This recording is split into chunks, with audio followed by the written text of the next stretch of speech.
right, a little bit of a qualifying recap, just kind of what we did, some changes that we've made, things that we looked at on these holes.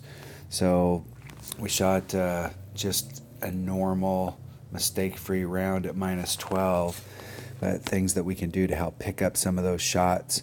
So on hole number one, if you don't have any higher developed balls, if you want to use a white ball, a quarterback, you can do it with an extra mile, but trying to get down in here. And actually, you're going to hit farther out there than you think.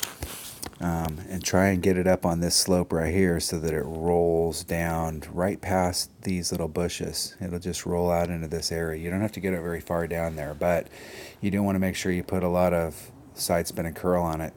So if you're using a lower ball, a quasar would work really well if you don't have any of the higher balls to try and get down right up against that shadow for that tree. So right in that area. So you want to be like right there. The other way to go at it, which is what we're doing, is we're trying to do the shot where we're coming out from the tee box and we're taking this route right here and trying to get out as far as we can.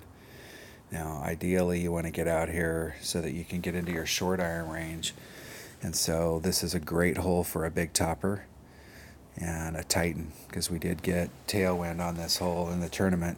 So if you can get yourself out there to get within short iron range, and we got out there and we barely got into short iron range, and we got everything we could get off of our big topper. So we used a 3 power ball, but if you have a 4 power ball, you can get out, even out into this area right here, and you're definitely in short iron range. If you can give yourself a short iron shot on this, it would definitely increase your odds of getting an eagle on this par 4. Hole number 2, all of the par 3s we're playing, I'm playing them pretty much exactly the same way. I'm going from the green, or from the tee box straight to the green. I'm trying to get in front of or behind all of these traps. So I'm trying to take the sand, the trees, everything out of play when I'm playing these par 3s, and I'm coming at it with max backspin. So on this hole, we used a Guardian and a Navigator. And we used the Nav just to kind of cut the wind down a little. But any ball will work on this. If you're using you could come at this with a 0 power ball, either a white ball or a Marlin, and you can use your Guardian.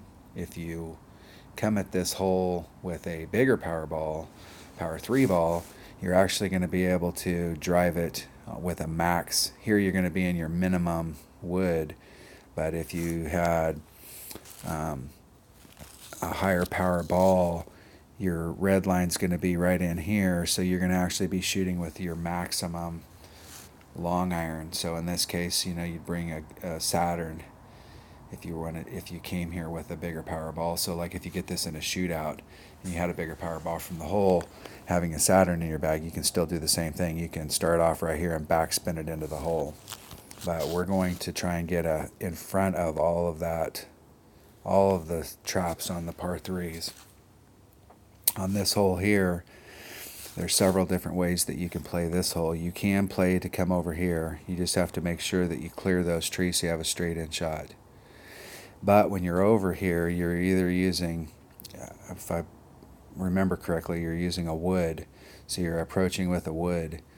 What I'm trying to do is come from down here and get past that shadow and get into the area here, and there is a shot for you to get a short iron. So, if you measure from the green to this area and you do the little arc, we're trying to be in that area for our short iron, so we need to be in front of the trees. But even if you hit it way out here to the end, it may not be any better than just hitting over here to the trees.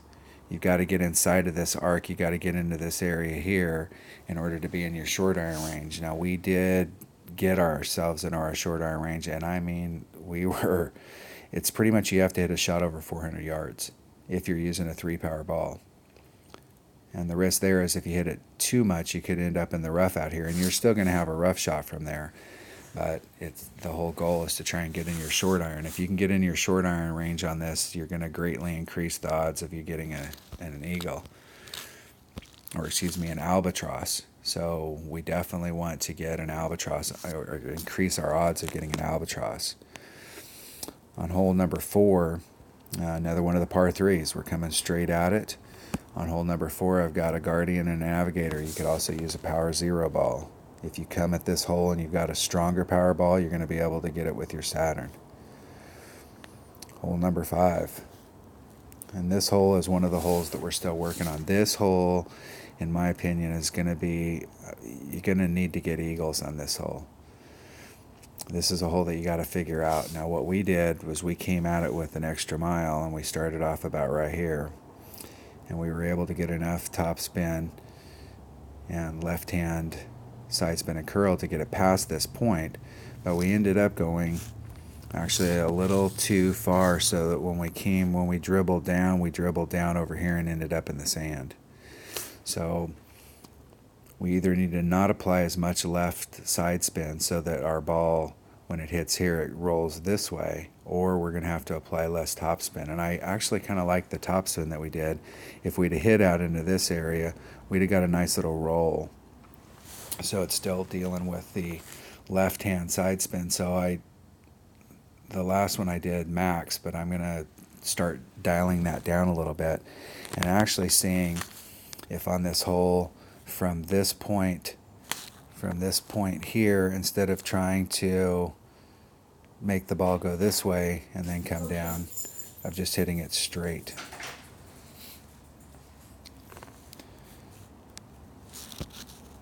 And trying to get down here, because I definitely believe that the shot from down here, even from the rough, even from the sand, is easier than the shot from up here. If you hit it in the rough or the sand, all you have to do is hit it perfect, and you're going to give yourself a really good shot at it. From up here, it is tough. But if we can get down there in the flat and get on the fairway or out of here on the green, we're going to be in really good shape. Hole number 6. There's several ways to play this hole. You can play down into here and try and get it to come around, but we're trying to get out here to get clear of those trees and have a straight in shot. So if you can get out, if you can get out into this area right here, and you're out in this spot, hole number 6, we're using a Guardian. That's a wood shot from right there. And because we have so little green to work with here, it's going to be hard to do, use your sniper to try and get it in there. It's best to have a little bit of backspin. Now, I did find out during that if you overshoot down here and end up in the rough, if you have a Nirvana in your bag, you can do the bounce over from here to get over.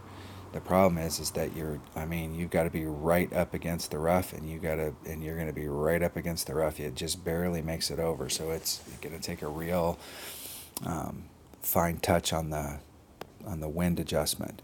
Even if you're shooting from up there and you didn't bring the right clubs, or you got lower developed clubs and you're having to hit this, it would be better, if you could get halfway, it would be better to actually do a rough bump through here and just apply all your topspin and try and run out of the rough than it would be to do this. Because I'm going to see a lot of people that are doing this shot that are going to either clip the rough right here and end up in the rough, or they're going to clip the rough over here and end up out here in the open. For us, if we make our drive, we're going to try and do Guardian starting right here and go right at the hole. Although I think the rough bump is definitely a shot to practice. If you can get out here and do that rough bump and bring a club that's got enough topspin, which the Guardian does not have, that rough bump could give you a good shot at getting an albatross. Hole number 7. Now, most people are coming at this and coming at it from this direction. What I don't like about that is that you put these trees, that sand, this rough, You put all this stuff into play. If you hit a great ball to the left, you're in the trees. You hit a great ball to the right, you could be in the sand. And you've got to get your distance right in order to get it up to the pin. So once again, we're going to try and eliminate, get my brush up here, we're going to try and eliminate all of those by starting off right here. And we're going to try and do the backspin curl to get them into the hole. And we're actually going to use a little bit of the banking on the hole, and we're going to try and start up here and then roll back down to the hole. We may not have the straight in shot that you get from over here, but I think we have just as good a chance for hole in one over here, and we take out all of these hazards by hitting on the green side. So we're going to be coming at this hole number 7 with a Quasar and a Guardian. Hole number 8. This is another hole that we're continuing to work on. I'm working on right now the shot from over here. There's several ways that you can do this hole. You can play it conservative and land up here. You can play conservative and land up here. In my opinion, while those are the conservative shots, it's super difficult. It's better to even be in the sand right here than it would be to be up here on the top. So we're not going to be playing that route. We're either going to be driving to right here, doing a max overpower shot with an extra mile, a power 3 ball, applying some top spin and some right hand side spin, and trying to get the ball to come out here onto the flat. And we would actually don't even need to try and go towards the green. We could try and just run it straight out and see if we can get on the fairway right here. That's a pretty easy shot. The other one is that there's a gap in the trees right here. You can do a max overpower shot with an extra mile and a power 3 ball. And I've seen this with a power 4 ball, and it works really well. And then once again out here, it doesn't matter whether if you hit it great to the left or the right. The whole goal is to try and get it to dribble down onto that fairway. The other ways that you can do it is in between these trees right here. There is a spot right here that you can bounce underneath of these trees. So if you set your club back right, you can try and get underneath the trees and then dribble down the hill. Most of the shots I've seen people take with this, they've ended up getting caught up in the rough, and they end up somewhere out in this area. What I was trying to do on my shot was to start off out here with a big topper. It has a lot of curl, has a lot of side spin. It has a lot of top spin. And trying to, let me pan out a little, trying to start here and get the ball to side spin curl to come down into this area. And what I did was I overshot it, and I ended up out here. And I overshot it the first time I did it, and I ended up out here. This time I actually ended up, but it can go quite a ways. So I went back and looked at it. And what I'm going to do, I'm going to try this shot one more time. And I'm going to put maybe just 2 or 3, just maybe 2 top spin, maximum curl, maximum side spin to the left, and really try and throw that ball out here. The big topper, if we can get it to make the bend, it has so much top spin on it that first bounce is so far out that it actually, if we wouldn't need a lot of top spin, if we can make this shot, it'll actually hit right there on that transition between the rough and the fairway and roll in towards the hole. But if we could get out here, that's our main goal. It's just to get out on that fairway down at the bottom. Yeah, I'm going to try this shot one more time, and if I don't like how it works, I'm going to start doing the overpower shot just right here, because I'm pretty sure that you're guaranteed every time either to just be barely on the rough, or you're going to be out here on the fairway. Then it'll just be a matter of figuring out how much top spin you need to make it stick. But this is definitely a hole that we have to figure out so that we can get an eagle on every time. It's going to require, if you want to win this tournament, you're going to have to eagle this hole every time that we play it. And I think hole number 5 is going to end up being the same way. We've got 3 eagleable par 4s, and we're going to need to get an eagle on 2 of them every round. That'll put us at minus 14, at minus 28, and then trying to pick up one of the albatrosses on the par 5s would put us at that minus 29, minus 30. So these par fours are going to be absolutely critical. This hole here, what you want to do is, there's several ways to play. I'm coming out here and trying to clear those trees for a straight shot to the green. Now you can come out here, try and land here for your first shot, and then come in here for your second shot. If you're going to take the low route to the right, it would probably be better to try and bump run it into this area, just hit the rough and then roll it in, as opposed to trying to hook it around and curl it in this little teeny neck. So even with a quarterback, you're going to have a hard time down here. You'd probably just be better served with if you've got an extra mile, it's just doing a rough bump and just bumping it out into the area. But I don't really like the shot from down here. It's a difficult shot where you're, even if you're way down in it, to try and get your first bounce so that it's over here to get up, and then you've got another neck to deal with, and you got two sand traps on either side, and it's a little side hill.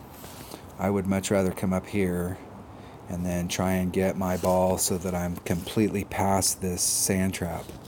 I want to try and take as many of these things out of play as possible. So if you can get anywhere from this tree out into this area, if you're anywhere above that line, then you've got a pretty straight in shot, and what you want is for your red line to be past that green or that sand trap right there. So in this case, I'm bringing a Guardian so that I can try and stick it on the hole. Now if you can get out here far enough that you've got some of your ball guide working for you, this would be a great sniper shot. But you have to commit to hitting that ball out here in order to get into your sniper range. So if you're coming out here with a white ball or a lower power ball and you're expecting to go from out here using your sniper, what's going to end up happening is you're going to end up shooting it from this, or you're going to have to be back here and try and really run it up. So if you want to take a sniper, my recommendation would be to try and get out there as far as you can so that you can start the shot off on the other side of the sand. But I'm going to be bringing a Guardian for two reasons. Number one, it's got more distance. And number two, it's got lots of backspin. So if I can get past that, I've got a great shot at the green. All right. That was a little bit of a recap of the holes after our qualifying round. So we'll continue to practice and try and get better, and we'll post some more videos for you guys. Thanks for watching.